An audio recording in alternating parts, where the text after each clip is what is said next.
विद्यारम्भं करिष्यामि सिद्धिर्भवतु मे सदा। अगर कोई आपकी उम्मीद से जीता है तो आप भी उसके यकीन पे खड़ा उतरिए, क्योंकि उम्मीद इंसान उसी से रखता है जिसको वो अपने सबसे करीब मानता है। मैं हूं राजू शर्मा सर और आप सबों का बहुत बहुत स्वागत है हमारे YouTube channel delight classes Motihari में। आज के वीडियो में हम लोग पढ़ने वाले हैं निर्देशांक ज्यामिति से त्रिभुज के क्षेत्रफल के बारे में। जैसा कि मैं जब निर्देशांक ज्यामिति बताना शुरू किया था तो उसमें मैंने 3 टॉपिक दिया था। एक था आपका दूरी सूत्र, दूसरा विभाजन सूत्र और तीसरा त्रिभुज का क्षेत्रफल। तो आज हम लोग त्रिभुज के क्षेत्रफल के बारे में पढ़ेंगे। तो ध्यान दीजिए, ये रहा आपका त्रिभुज। हम लोग पढ़ किसके बारे में रहे हैं? तो त्रिभुज का क्षेत्रफल, त्रिभुज का क्षेत्रफल। चलिए, तो आप जानते हैं कि त्रिभुज में 3 भुजाएं होती हैं, त्रिभुज में 3 शीर्ष होते हैं, त्रिभुज में 3 कोण होते हैं। इनका नाम देते हैं ए बी सी। तो ए का निर्देशांक x1 y1, बी का निर्देशांक x2 y2 और सी का निर्देशांक x3 y3। मैं डायरेक्टली कम समय में ये मैं बता दे रहा हूँ। तो यहाँ पे इसका नाम है ए बी सी। तो लिखेंगे त्रिभुज ए बी सी का क्षेत्रफल बराबर 1/2। बहुत ही आसान है, खूब गौर से देखिएगा।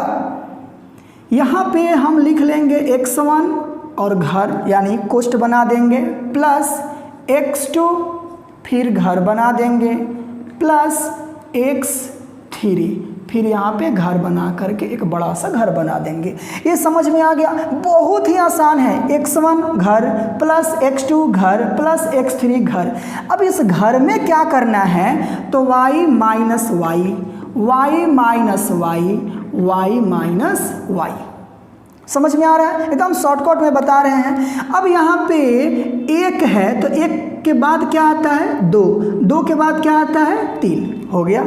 फिर यहाँ पे x2 है तो यहाँ 2 है, 2 के बाद क्या आएगा? 3, 3 के बाद क्या आएगा? 4 आएगा ना 4। लेकिन त्रिभुज में तो 4 कुछ होता ही नहीं है, तो यहाँ फिर 3 के बाद क्या शुरू होगा? 1। अब यहाँ 3 है तो फिर 3 के बाद क्या शुरू होगा? 1, 1 के बाद क्या आएगा? 2। तो यही जो है आपका त्रिभुज का क्या है? क्षेत्रफल है।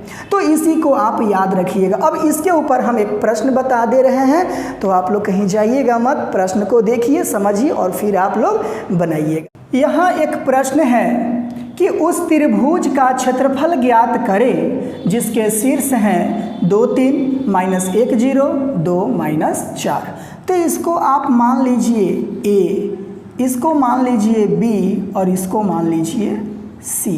यानी त्रिभुज का जो शीर्ष है ए बी सी, उन सबों का निर्देशांक यहाँ पे दिया गया है। आप यहाँ पे एक त्रिभुज भी बना सकते हैं, आपकी इच्छा करे तो ए बी सी। ए का नाम यहाँ पे है 2 3, तो यहाँ पे 2 3, बी का है -1 0 और सी का है 2 -4। तो यहाँ पे त्रिभुज का क्षेत्रफल के लिए आपको x1 x2 x3 फिर y1 y2 और y3 चाहिए।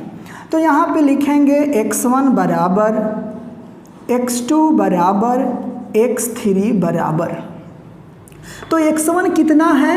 2, x2 कितना है? -1, x3 कितना है? 2। और फिर इसी तरीके से y1 बराबर y2 बराबर y3 बराबर। तो y1 कितना है? 3, y2 कितना है? 0, y3 कितना है? -4। अब इस त्रिभुज का क्षेत्रफल आप अप्लाई कीजिए। तो यहाँ लिखेंगे त्रिभुज का क्षेत्रफल बराबर। तो त्रिभुज का क्षेत्रफल हम आपको क्या बताए हैं कि चुपचाप x1 और घर, फिर यहाँ पे x2 घर, फिर यहाँ पे प्लस दे करके x3 और घर, ऐसे बना लीजिए। इस घर में क्या करना है, y minus y, y minus y, y minus y. यहाँ पे 1 है तो 1 के बाद 2, 2 के बाद 3, यहाँ 2 है 2 के बाद 3, 3 के बाद 1, यहाँ 3 है 3 के बाद 1 और 1 के बाद 2। तो ये देखिए तो ऐसा ही फॉर्मूला है कि नहीं है। अब इसके ऊपर आप मान रखिए 1/2 इंटू x1 कितना है, तो x1 कितना है 2, तो यहाँ पे लिख देंगे 2। y2 कितना है, y2 0 माइनस y3 कितना है -4, तो ये +4 हो जाएगा। फिर प्लस है तो प्लस x2 कितना है -1, फिर y3 है -4, फिर माइनस है तो माइनस y1 कितना है 3, फिर यहाँ प्लस है तो प्लस x3 कितना है 2। अब यहाँ पे y1 आपका 3 माइनस y2 कितना है 0। अब इसको क्या करेंगे और आगे सॉल्व करेंगे, तो यहाँ पे 2 इंटू 0 में 4 जोड़ेंगे तो 4 होगा, प्लस -1 है तो -1, फिर -4 -3 -7, फिर +2 और 3 में से 0 घटाएंगे तो हमारा कितना आंसर आएगा, 3 ही आएगा। चलिए अब आगे बढ़ते हैं। यहाँ 1/2 इंटू, यहाँ ध्यान दीजिए 2 चौका कितना होगा 8, तो 8 प्लस, अब यहाँ पे माइनस प्लस 7 एकैया 7, तो यहाँ लिख देंगे 7, फिर प्लस। अब यहाँ पे 2 तिहाई 6, तो यहाँ लिख देंगे 6। तो 1/2, 8 7 15, 15 6 कितना हुआ 21, यानी 21 एकैया 21/2 वर्ग मात्रक। समझ में आया? तो यहाँ लिखेंगे इसलिए त्रिभुज का क्षेत्रफल बराबर 21/2 वर्ग मात्रक।